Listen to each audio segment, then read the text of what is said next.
Hello అండి. అందరికీ నమస్తే. అందరూ ఎట్లున్నారు? మంచిగున్నారా? నేనైతే చాలా బాగున్నాను. మీరందరూ కూడా బాగుండాలని మనస్ఫూర్తిగా అయితే కోరుకుంటున్నా. Welcome back to our channel Priyaraju heartful life. ఇది మన ఈవినింగ్ రొటీన్ అన్నమాట. అదేంటో గానీ ఈ మధ్య అసలు నైట్ టైం సరిగ్గా నిద్ర పడతలేదు. సరే మధ్యాహ్నం అయినా కాసేపు పడుకుందామంటే మధ్యాహ్నం కూడా నిద్ర పడతలేదు. ఇక దానివల్ల ఫుల్ హెడేక్. ఇంకా నిన్నైతే అసలు హెడేక్ భరించలేకపోయినా. పడుకున్న దగ్గర నుంచి లేవలేదు అసలు. ఇంకా మా పిల్లల అరుపులు ఏడుపులు ఇంటే చాలు ఇంకా హెడేక్. నైట్ 8 గంటలకు లేచి అప్పుడు కొంచెం తలకి నూనె పెట్టుకొని ఆ తర్వాత కొంచెం పనులు చేసుకున్నా. హెడేక్ వస్తుందంటే ఇక నేను ఫస్ట్ చేసే పని తలకి నూనె పెట్టుకోవటమే. మళ్ళీ నూనె పెట్టుకున్నా సరే కనీసం గట్టిగా దువ్వినా సరే తలనొస్తుంది. ఏంటో డెలివరీ తర్వాత అసలు ఏమేమో కొత్తవి అన్నీ వస్తాయి. ఇక స్కూల్స్ అయితే స్టార్ట్ అవుతున్నాయి. ఇక తల్లులందరికీ విడుదల అన్నమాట. మా ఇంట్లో అయితే డైలీ డబ్ల్యూడబ్ల్యూ చూస్తున్నట్టుగానే ఉంటది. ఫైటింగ్ ఆ రేంజ్ లో ఉంటది అన్నమాట అన్నదమ్ములది. వర్షాకాలం స్టార్ట్ అయింది. ఇంకా వర్షాలు కూడా స్టార్ట్ అవుతాయి. నాకు ఇక మస్తు యాస్టకు వస్తుంటది. నీళ్ళన్నీ మొత్తం రేకుల కిందనే ఉంటాయి. ఇక మా పిల్లల తొక్కుడు ఇంట్లోకి వచ్చుడు మొత్తం ఇచ్చేసి పెడతారు. ఇక నాకు సుక్కలే. బయట పని అయితే కంప్లీట్ చేసుకున్నాను. ఇక ఇంట్లో పని అయితే చేయాలి. ఫస్ట్ గిన్నెలు తోమేసిన, ఇంకా పాపకి స్నానం కూడా చేపించేసిన. మనకు డైలీ ఇవే పనులు ఉంటాయి. అయినా సరే ఇక బాధ్యతగా ప్రతిరోజు చేసుకోవాల్సిందే. కొన్నిసార్లు మనం మారిపోయినట్టు మంది కనిపించుడే కాదు, మనది మనకు కూడా అనిపిస్తుంది. ఎందుకంటే బిఫోర్ ఎట్లున్నాం ఆఫ్టర్ ఎట్లున్నాం అందరికంటే మనది మనకే ఎక్కువగా తెలుస్తుంది కదా. ఇక నా గురించి చెప్పాలంటే నేను కాదు, ఇన్స్టాగ్రామ్ లో ఒకటి ఆస్క్ మీ క్వశ్చన్ అని పెట్టినప్పుడు నాకు ఒక క్వశ్చన్ వచ్చింది. కానీ ఆన్సర్ చేయకముందే అది 24 hours దాటిపోయిందనమాట. ఇల్లుని చూసుకుంటావు, పిల్లల్ని చూసుకుంటావు, అన్నీ ఓకే, బట్ నీ కోసం నువ్వేం చేసుకుంటున్నావు అన్న క్వశ్చన్ వచ్చిందనమాట. ఈ క్వశ్చన్ చూసినప్పుడు ఫస్ట్ నాకు మా అమ్మ గుర్తొచ్చింది. ఎందుకంటే ఎప్పుడు తను మా కోసమే కష్టపడింది కానీ తన గురించి ఆలోచించిందే లేదు. సేమ్ ఇప్పుడు మదర్స్ అందరు కూడా అదే సిచ్యువేషన్లో ఉంటారేమో, మా అమ్మలాగానే మేమేమో. ఒక్కసారి పిల్లలు పుట్టిన తర్వాత వాళ్ళ గురించే ఎక్కువగా ఆలోచనలు ఉంటాయి. వాళ్ళని అట్లా చూసుకోవాలి, ఇది అది అని చాలా ఉంటాయి. మెయిన్గా ఆలోచించేది వాళ్ళ స్టడీ గురించే. మన కోసం మనం టైం తీసుకోవాలి, మనల్ని మనం కూడా చూసుకోవాలి పక్కా. కానీ ఎందుకో మనం ఎక్కువగా ఇంటి గురించి పిల్లల గురించి ఆలోచిస్తాం. నాకైతే ఆ క్వశ్చన్ చూడంగానే మా అమ్మే గుర్తొచ్చింది. అప్పుడే ఆన్సర్ చేద్దాం అనుకున్నాను, కానీ ఇక ఏం చేస్తాం, 24 hours దాటిపోయిందనమాట. మళ్ళీ ఇప్పుడు గుర్తు వస్తే చెప్తున్నాను. నాకు ఇంకో కామెంట్ కూడా వచ్చింది. దాన్ని ఒక వీడియోలాగా షార్ట్ వీడియోలాగా చేద్దాం అనుకుంటున్నాను, తొందరలో చేస్తాను. మా పిల్లలైతే పాలపొడి తింటామని వేయించుకున్నారు, కానీ తిన్నదే లేదు. ఇంట్లో జల్లిరు, బయట జల్లిరు. మళ్ళీ మాకు వద్దని ఎట్లున్న గిన్నె అట్లా తెచ్చిపెట్టిరు. ఇంతకు ముందే ఇల్లు ఊడ్చి బయట ఊడ్చి అన్నీ చేసేసుకొని మంచిగా ఫ్రెష్ అప్ అయ్యి వచ్చిన, కానీ ఏం చేస్తాం, మళ్ళీ పని పెట్టిరు మా జ్యోతిరత్నాలు. ఇక అన్నం అయితే అయ్యింది. ఇప్పుడు ఎగ్స్ ఉడకబెట్టాలి, అలాగే పాపకి ఫుడ్ అయితే ప్రిపేర్ చేయాలి. పిల్లలైతే ఎండకి చాలా వీక్ అనిపిస్తుర్రు. నాకైతే వాళ్ళకి కనీసం డైలీ ఒక ఎగ్ అయినా పెడదామని నైట్ టైం అయితే ఉడకబెడుతున్నా. పాపకి కూడా ఎగ్ తినిపించడానికి ట్రై చేస్తున్నాను, కానీ తను సరిగా తింటలేదన్నమాట. చిన్న పీసెస్ లాగా పెడితే ఒక 2-3 పీసెస్ తింటుంది, ఇంకా తింటలేదు. సర్లే అని చిన్న పీసెస్ చేసి ఒక గిన్నె వేసి ముందల పెట్టినా కూడా మొత్తం సల్తుంది, పిసికేస్తుంది, కానీ తింటలేదు. ఏదో ఒక్క పీస్ తింటుంది అంతే. తను పడుకోబెడితే ఏడుస్తుంది, కూర్చోబెడితేనేమో మంచిగా ఉంటుంది, నిలబెట్టినా సరే మంచిగా ఉంటుంది. అందుకోసమని వాకర్ అయితే తీసుకుందాం అనుకుంటున్నాను. అందులో అయితే కూర్చొని ఉంటారు కాబట్టి నాకు కొంచెం సతాయించకుండా ఉంటుందేమో అనుకుంటున్నా. మొన్న మా ఆయన బయటకు వెళ్ళి నిండే, ఆ రోజే ఖచ్చితంగా తీసుకురావాలి అని చెప్పినా కానీ ఆయనకు వీలు పడక తీసుకురాలేదు. అది తీసుకొద్దాం అనుకుంటున్నాను వాకరు. తను తినకపోయినా సరే తినిపిద్దాం అన్నట్టు ఎగ్ అయితే ఉడకబెడుతున్నాను. ఇంకా తినకపోతే మేమే తింటాం. యాపిల్ పండు పెడదామని చూసినా అయితే చాలా మంది ఉడికించి యాపిల్ పండు పెడతారు కదా. అయితే నేను కొన్ని వీడియోస్ చూశాను అనమాట, డాక్టర్స్ చెప్పినాయి అట్లా పెట్టొద్దు అని. కానీ చాలా మంది అలాగే తినిపిస్తారు. ఇంతకీ అట్లా తినిపించచ్చా లేదా? ఇంకా ఉంటే అరటి పండ్లు తినిపిస్తాను. క్యారెట్ ట్రై చేద్దాం అనుకుంటున్నాను, ఇంతవరకు పెట్టలేదు.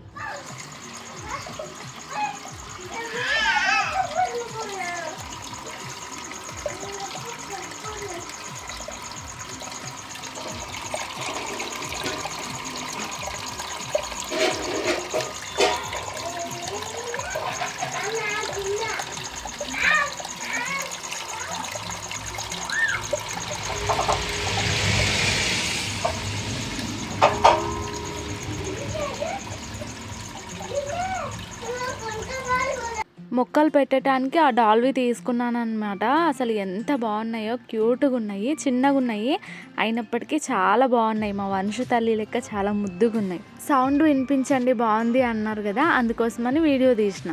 ఇక ఫుడ్ అయితే ప్రిపేర్ చేసినా కదా, అది ఫస్ట్ మా వంశు తల్లికి అయితే తినిపించేస్తాను. ఇక తినిపించిన తర్వాత తను ఆడుకుంటుంది, లేదంటే ఇక పడుకుంటుంది. వద్దంట ఒకటే తలకాయ ఊపుతుంది. తనకి తినిపిద్దామన్నా కానీ, లేదంటే నేను తినుకుంటా తనని ఎత్తుకొని కూర్చున్నాను అనుకోండి, సడన్గా చేత్తోని రప్న కొడుతుంది. ఇక మొత్తం నేల పాలవుతుంది. నిన్న కూడా అంతే, నేను తింటున్నా ఏడుస్తుంది కదా అని ఎత్తుకొని కూర్చున్నా, తినుకుంటా టీవీ చూస్తున్నా, ఎప్పుడో చేత్తోని కొట్టింది. అన్నం మొత్తం కింద పోయింది. వాళ్ళ అన్నోళ్ళకి ఏం తగ్గట్లేదు అనమాట, కరెక్ట్గా చేస్తుంది తుల్వ పనులు. ఇక మా వాళ్ళకి కూడా గుడ్డోల్చి అన్నం వేసి ఇచ్చినాను అనుకోండి, ఇక వాళ్ళు తింటారు. వాళ్ళు పడుకున్న తర్వాత నిదానంగా నేను వేరే పనులు చేసుకోవచ్చు. మా చిన్నోడైతే ఉట్టి గుడ్డే తింటా అంటాడు అనమాట. అగో అందుకే అడుగుతున్నాడు, అన్నంలో పెట్టుకొని తిను అని నేనంట. ఉట్టి గుడ్డు తిన్నాడు అనుకోండి, ఇక తర్వాత అన్నం తిన్నాడు. మళ్ళీ నైట్ టైము కొంచెం అన్నం తింటే బాగుంటుంది కదా పిల్లలు. యూట్యూబ్లో డైలీ వ్లాగ్స్ చేస్తున్నాము అంటే కొంతమందికి డిఫరెంట్గా అనిపిస్తుంది అనమాట, ఏంటి ఇవి కూడా పెడతారా అన్నట్టు. కానీ నాకు పిల్లలున్న హౌస్ వైఫ్కి ఇదే బెటర్ అనిపిస్తుంది. ఇప్పుడు కుకింగ్ వ్లాగ్స్ చేసినాం అనుకోండి, ఇక రోజు ఒకటి వండాలి, దాని వీడియోస్ తీయాలి, అదొకటి ఇబ్బంది. అదే డైలీ వ్లాగ్స్ అనుకోండి, ఎలాగూ మనం చేసే పనులే వీడియో తీసుకుంటాం కాబట్టి పెద్ద ప్రాబ్లం ఉండదు. లేదు క్రాఫ్ట్ టైప్లా ఏదైనా పెట్టుకుందామన్నా కూడా అంతే, రోజు ఏదో ఒక క్రాఫ్ట్ చేస్తూ ఉండాలి. ఇంకా పిల్లలతో మనకు అవ్వచ్చు అవ్వకపోవచ్చు. అందుకే నాకు అన్నిటికంటే ఎట్లనన్నా వ్యూస్ రాకోక అని ఇవే పెట్టబుద్ధి అవుతుంది. ఈ మధ్య అట్లా ఇట్లా కొన్ని వంటలు కూడా ట్రై చేస్తున్నాను. ఎందుకంటే చూసే మన కుటుంబ సభ్యులందరికీ బోర్ కొట్టకూడదు కదా, అందుకోసం. ఇక స్కూల్ అయితే స్టార్ట్ అయింది అనుకోండి, మా ఇద్దరు కూడా పోతారనమాట. ఇంకా వాళ్ళిద్దరు పోయిన తర్వాత పాప నేనే ఉంటాం కాబట్టి ఇంకా ఏమైనా ట్రై చేస్తే చెయ్యాలి. ఇప్పుడైతే ఈరోజు నేను కార బూందీ చేద్దాం అనుకుంటున్నాను. కారపూస అని కూడా అంటారు కదా. ఇంట్లో అయితే శనగపిండి ఉంది. నేను సరుకులు తెచ్చినప్పుడు శనగపిండి తెమ్మంటే చాలా ఎక్కువ తీసుకొచ్చిండు, నేను చెప్పకముందే. ఇక వేస్ట్ చేసేది ఎందుకని అవి ఇవి చేస్తూ ఉన్నాను అనమాట. ఎప్పుడు బజ్జీలు వేయటమే కానీ ఈ కార అయితే మనం ఎప్పుడు ప్రయత్నించింది లేదు. ఈరోజు మొదటిసారి అనమాట మనం చేయటము. మరి ఎట్లా వస్తుందో చూడాలి. 2 కప్పుల పిండి అయితే తీసుకున్నాను నేను. అలాగే 1 కప్పు రైస్ ఫ్లోర్ తీసుకున్నాను, బియ్యం పిండి తీసుకున్నాను. అందులో కొంచెం సోడా, పసుపు, కారం వేసేసుకొని మొత్తం మిక్స్ చేసేసుకున్నా. మనం ఏదైనా ఫస్ట్ టైం ట్రై చేసి అది మంచిగా వచ్చింది అనుకోండి, ఆ ఫీలింగ్ భలే ఉంటుంది కదా. ఒకవేళ ఫెయిల్ అయినా కూడా మనమే చెప్పుకుంటాం, అరే ఫస్ట్ టైం చేసినాం కదా, నెక్స్ట్ టైం మంచిగా వస్తుందిలే అని. దీన్నే కదా పాజిటివ్ మైండ్ అంటారు. కొంతమంది నెగిటివ్ మైండ్ వాళ్ళు ఉంటారు కదా, వాళ్ళని చూసినప్పుడల్లా ఒక మూవీలో అందరూ ఏడుస్తుంటే మధ్యలో నిలబడి చూసుకుంటా నవ్వుతూ ఉంటాడు, అప్పుడు ఒక బ్యాక్గ్రౌండ్ మ్యూజిక్ వస్తుంది, సేమ్ అట్లనే కనిపిస్తారు ఈ నెగిటివ్ మైండ్ వాళ్ళు. ఒకరి ఏడుపుని చూసి సంతోషపడేటోళ్ళు అసలు ఏం లైఫ్ వాళ్ళది.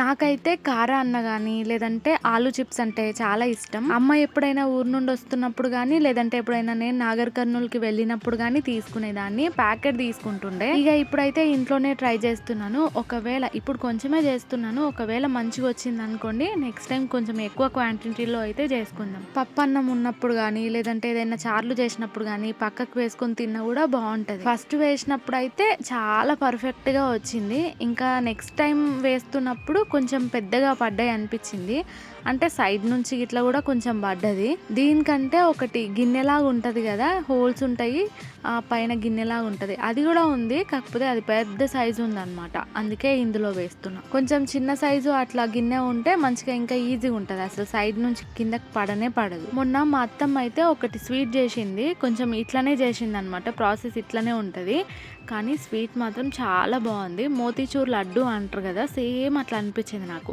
బయట కొన్నట్టుగా ఉండే. మా అత్తమ్మ చేసి యువతలకి కొంచెం పంపిస్తేను మా ఆయన కొంచెం తిన్నాడు. మా అత్తమ్మ చేసిందంటే నమ్మలేదన్నమాట, షాప్లో కొనుక్కొచ్చిరేమోలే, చేసింది కాదు ఇది అన్నాడు. ఏం లేదు అత్తమ్మనే చేసింది, నేను కూడా ఇంట్లో ట్రై చేయనా, బాగుంది కదా అంటే, నీకు అంత మంచిగా రాదులే అంటుండు. మనం చేసిన ఏ తింటారు, మళ్ళీ మనకే పేరు పెడతారు. మా వంశు తల్లి కడప దగ్గరకు వచ్చి ఎక్కువగా ఆడుతుంది.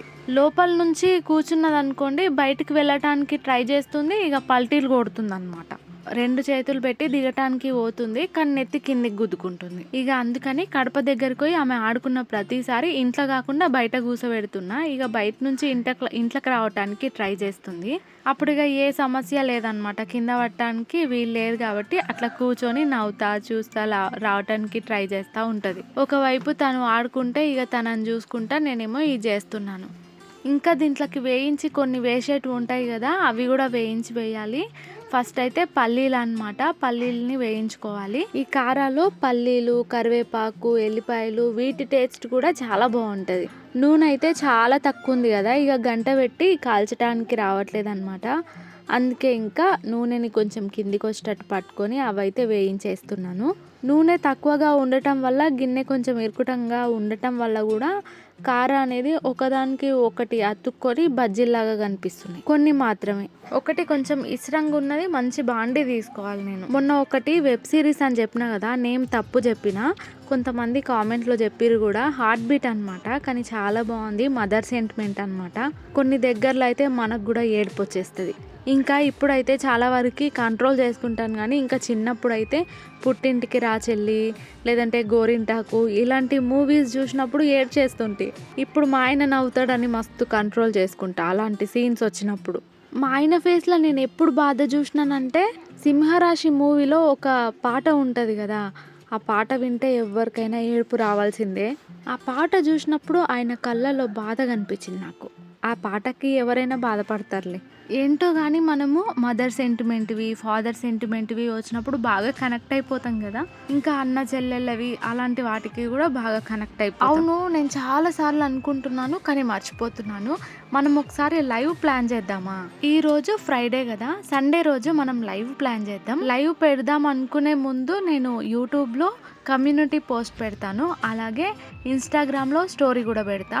అట్లనే మీకు షార్ట్లో కూడా అప్డేట్ ఇస్తాను. నేను ఛానల్ స్టార్ట్ చేసి ఇన్ని ఇయర్స్ అవుతుంది కదా, ఒక్కసారి కూడా లైవ్లోకి వెళ్ళిందే లేదు. అది ఎట్లుంటుంది, దాని ప్రాసెస్ ఏంది కూడా తెలియదు, కానీ ఒకసారి ట్రై చేద్దాం.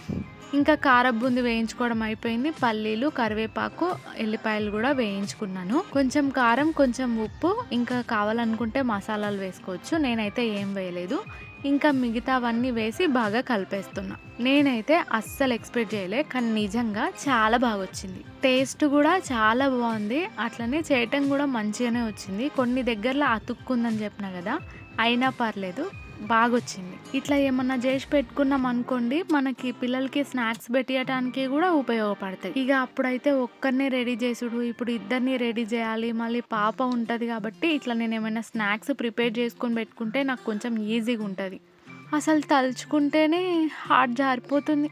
ఇక ఇప్పుడు చేసుకున్న కారం మొత్తం ఒక స్టీల్ డబ్బాలోకి అయితే వేసేసుకుందాం. ఈ మధ్య ఏడబెట్టినా, ఎంత గట్టిగా మూసి పెట్టినా చీమలు పడుతున్నాయి. అది ఎలా సాధ్యం? ఇక దీన్ని వదిలేస్తే చక్కెరకి గబ్బు చీమలు పట్టినాయి. మూత అయితే టైట్గానే ఉంటుంది, అయినా సరే అసలు అవి ఎట్లా పడతాయో అర్థం కాదు. ఇది చేసిన తర్వాత నాకు ఒకటి అనిపించింది, ప్రయత్నిస్తే ఏదైనా వస్తుంది. నాకు కూడా లడ్డూలు అంటే చాలా ఇష్టము. నెక్స్ట్ టైము అవి కూడా ట్రై చేద్దాము. ఇంకా ఈ పని అయితే అయిపోయింది. ఇక నెక్స్ట్ డే అయితే బోండాలు వేద్దాం అనుకున్నాను ఉదయానికి.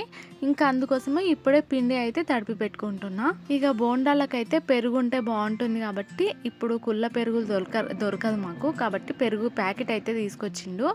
ఒక ప్యాకెట్, ఇంకో ప్యాకెట్ సగం అయితే వేసిన. ఇక అందులోనే చిటికెడు ఉప్పు వేసుకొని బాగా కలిపేసిన. అన్నం కంటే ఇట్లా ఏమైనా టిఫిన్స్ చేసినప్పుడు పిల్లలు ఇంకా మంచిగా తింటారు, బాగా ఇష్టపడతారు. పిల్లలే కాదు, నేను కూడా. ఇక అందులోకి మైదా పిండి, అలాగే కొద్దిగా ఆయిల్ అయితే యాడ్ చేసుకొని ఇక కొన్ని నీళ్ళు పోసుకుంటా మొత్తం కలిపేసుకోవాలి. ఇంకా ఇందులో గోధుమ పిండి కనుక వేస్తే ఇంకా మంచిగా వస్తాయంట, కానీ ప్రెసెంట్ మన ఇంట్లో గోధుమ పిండి లేదు, అందుకే వేయలే. అవన్నీ కలుపుతుంటే ఒకటి గుర్తొచ్చింది, సోడా వేయటం మర్చిపోయినా అని. ఇంకా మళ్ళీ సోడా యాడ్ చేసేసి ఇక మొత్తాన్ని మంచిగా మిక్స్ చేసుకుంటున్నా. నేను బయట దొరికే మైసూర్ బోండా టైపు ట్రై చేద్దాం అనుకుంటాను, కానీ అవి కాస్త సాయంత్రం స్నాక్స్లోకి తినే పునుగుల్లోగా తయారవుతాయి. అదే పునుగులు వేసుకుంటాం కదా, బోండాలు వేద్దాం, మైసూర్ బోండాలు ట్రై చేద్దామంటే అవి పునుగులు అవుతాయి అన్నమాట. ఇంకా ఏదో ఒకట్లే, సేమ్ పిండి సేమ్ టేస్ట్, కాకపోతే చూడటానికి వేరే. మైసూర్ బోండాకి కొంచెం డిఫరెంట్గా కూడా కలుపుతారేమో మేబీ, కానీ మా పిల్లలు బోండా చేసినాం అనుకోండి పైన తింటారు, లోపల కొంచెం పిండిలాగా అనిపిస్తుంది కదా, అది కుప్ప అట్లనే పెడతారు. అదే పునుగులు టైప్లో ఉంటేనేమో మొత్తం తింటారు. నైట్ టైము పిండి తడిపి పెడితే మార్నింగ్ మంచిగా అయితే అంటారు, అందుకే పిండి అయితే తడిపి ఇంకా పక్కకు పెట్టేసి ఇక ఇప్పుడైతే కడుపు నిండా తినేసి కంటి నిండా నిద్రపోవాలి అనుకున్నారా, కానీ నిద్ర పట్టదు, సరిగ్గా నిద్ర పట్టదు. అరే నిద్ర పడుతుందిలే అనుకున్న టైంకి మా వంశు తల్లి లేపుతుంది. ఒక స్ప్రైట్ తెచ్చి మస్తు ధూప్ అవుతుంది అంటే ఇదేందో ఆరెంజ్ తీసుకొచ్చిండు. ఇంకా తినుకుంటా అది తాగేసిన. ఇక ఇదన్నమాట ఈ రోజటి వీడియో కనుక నచ్చిందంటే ఒక చిన్న లైక్ ఇవ్వచ్చు. మరొక వీడియోతో మళ్ళీ కలుస్తా. అంతవరకు మన ఛానల్ మీద ఒక కన్నేసుంచుర్రి.